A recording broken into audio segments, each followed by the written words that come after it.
Get up! To the backyard, now! I jolted upright, still half asleep, heart racing. My son, stood at our bedroom door, eyes wide, breathing hard. "What's happening?" I asked, already reaching for our toddler, who clung to me like a shadow.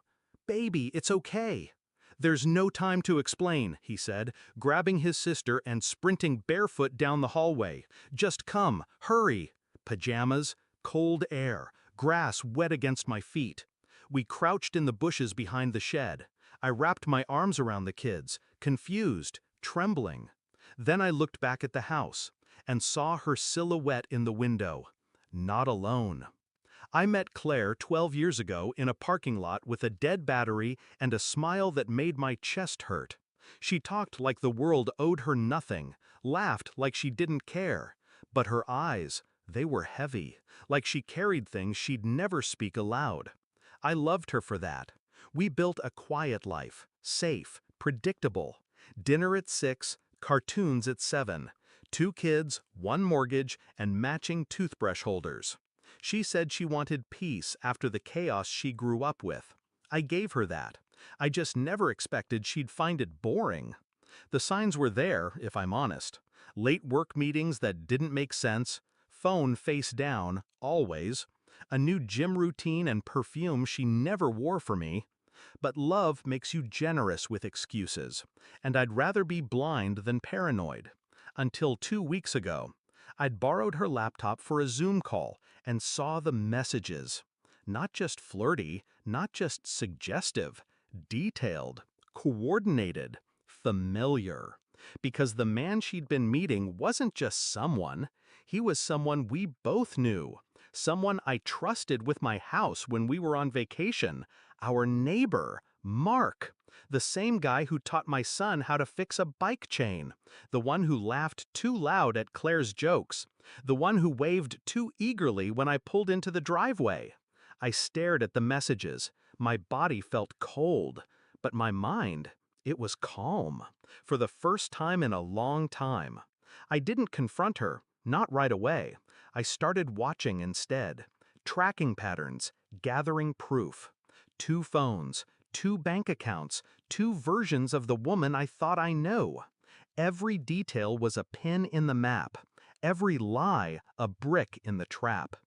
And I waited, because revenge, real revenge, it isn't rage, it's patience. The night it happened, everything was already in motion. The cameras I'd installed caught Mark slipping into the basement door Claire left unlocked, like clockwork. What they didn't know, what he didn't know, was that I had already called my lawyer, already filed for emergency custody, already moved half our assets. And my son? He found the burner phone Claire thought she'd hidden in her sock drawer. He saw the messages. He's 10, old enough to know betrayal when he reads it, young enough to still believe in protecting the people he loves.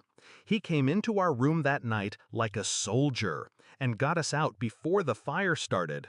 No, not a literal fire, but what followed was just as devastating. When the police arrived, called anonymously, of course, they found Mark in our kitchen. Claire was upstairs, in a robe, stunned, confused, claimed it was all a mistake. The look on her face when she saw the footage I handed the officers, I'll never forget it.